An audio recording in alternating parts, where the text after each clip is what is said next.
The relentless sun beat down on the cracked asphalt as Lieutenant Colonel Mara Collins, 34, meticulously parked her dark sedan next to an abandoned auto shop, her eyes fixed on her GPS, desperately sought a reroute to hospital where her mother lay in critical condition.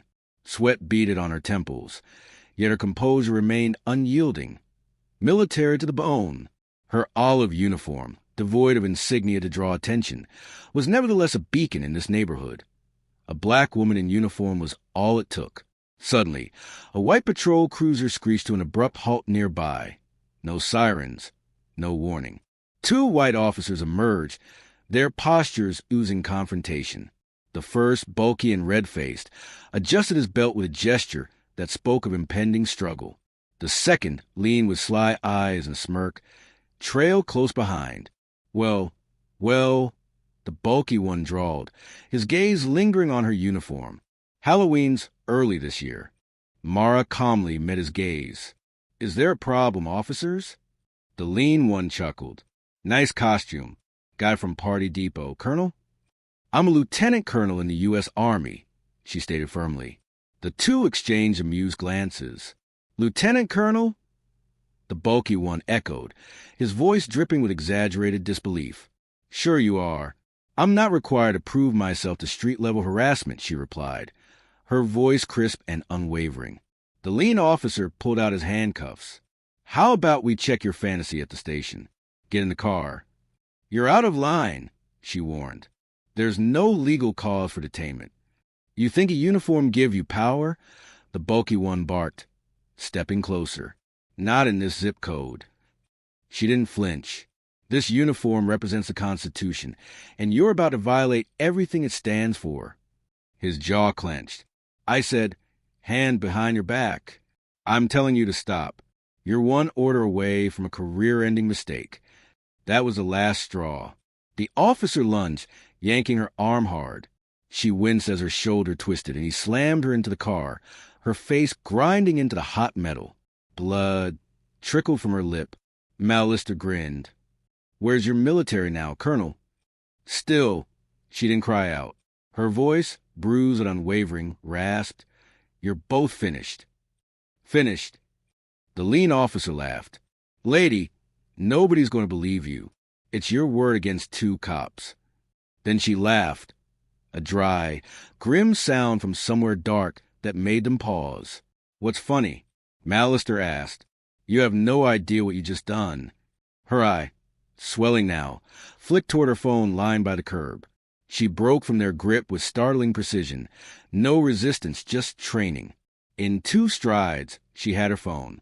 Doyle yelled, charging, but stopped cold as she tapped the secure number and brought the phone to her ear. Office of General Ryan, she said flatly. Lieutenant Colonel Collins.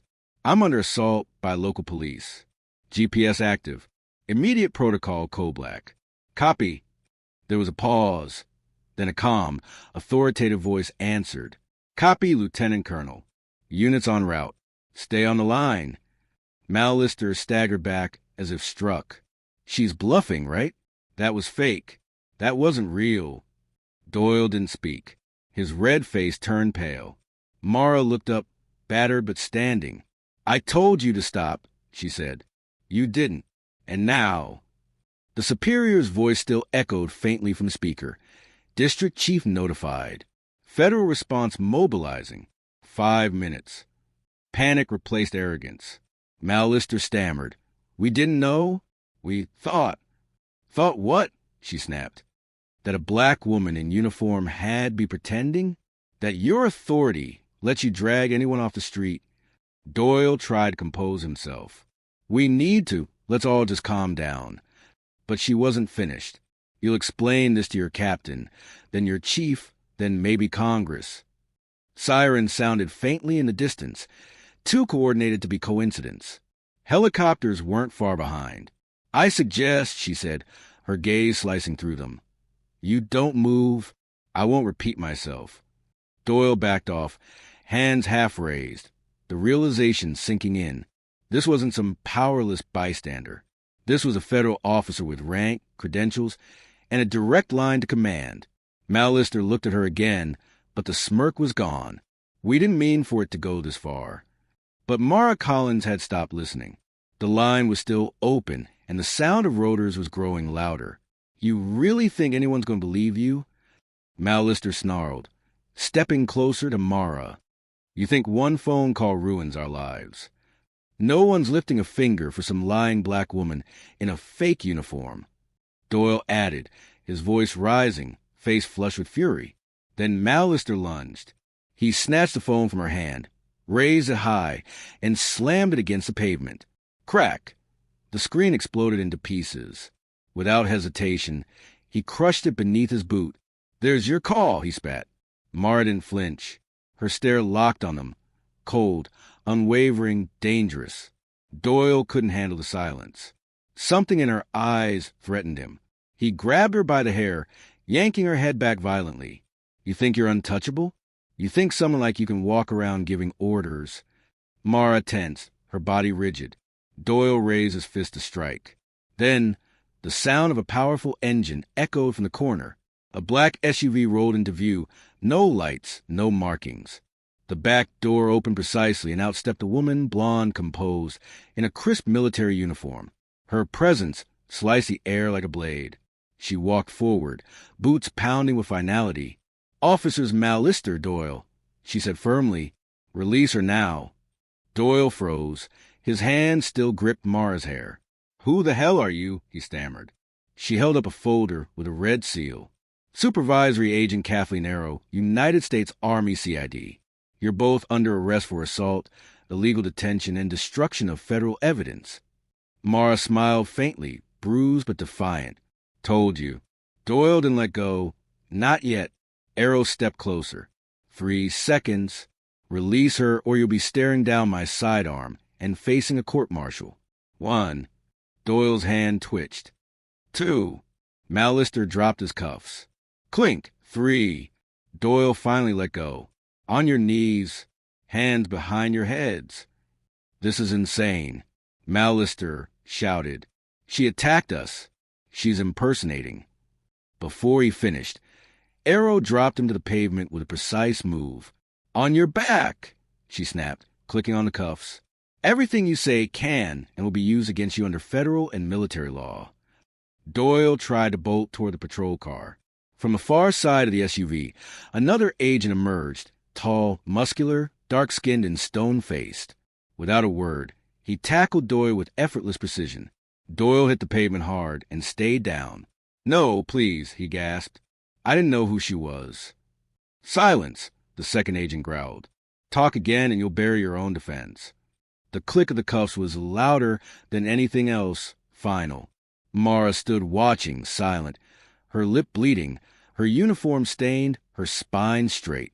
She didn't speak as they were led to the SUV. Before stepping in, Arrow turned to her. Lieutenant Colonel, General Ryan requested you remain here. This is moving straight to federal prosecution, an internal review. It's high priority now. Mara gave a small nod. Thank you. I'm sorry, Arrow added. We should have been faster. Mara didn't respond. She didn't need to. The silence said enough. 3 days later, drone footage from the Army Support Unit leaked to the press. The headline was everywhere. 2 officers arrested after assaulting black lieutenant colonel. Federal response underway. Mara watched it from the hospital waiting room beside her sleeping mother. She didn't seek interviews or give statements. She let the footage speak. That night, both officers were suspended without pay. Within 48 hours, they were federally charged with aggravated assault, abuse of authority, and obstruction of a military operation. The local police department issued a bland statement promising cooperation, but no one believed it. At Fort Moore, the entire battalion stood at attention when Mara returned, her lips still healing, a fresh uniform on. No applause, no speeches, just silence, earned and reverent. Later that evening, alone at home, she sat in front of her mirror, the bruises still visible. She slowly unlaced her boots, stared at her own reflection, and for the first time in years, tears came. Not from weakness, not from fear, but from everything she carried hidden, suppressed through years of service, years of proving herself to a world that still saw her skin before her rank.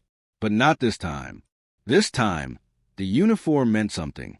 This time, silence had been broken. This time, the system had listened. And next time, anyone like Mallister and Doyle would think twice.